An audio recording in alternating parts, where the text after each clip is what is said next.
Қазақстанда 25.304 теңге қандай отбасыларға беріледі? Жыл басынан бері көпбалалы отбасыларға берілетін мемлекеттік жәрдемақымен орта есеппен алғанда 538,3 мың отбасы қамтылды. Оларға жалпы сомасы 101 миллиард теңге мөлшерінде қаржы үлестірілді. Бұл туралы Еңбек және халықты әлеуметтік қорғау министрлігі мәлімдеді.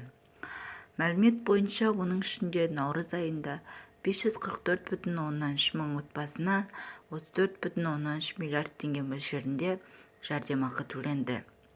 Бұл мемлекеттік жәрдемақыға 4 және одан да көп бірге тұратын кәмелетке толмаған немесе 23 жасқа дейінгі күндізгі бөлімде оқитын студент балалары бар отбасылар табысына қарамастан үміткер бола алады. Төлем мөлшері бала санына қарай есептеліп төленеді.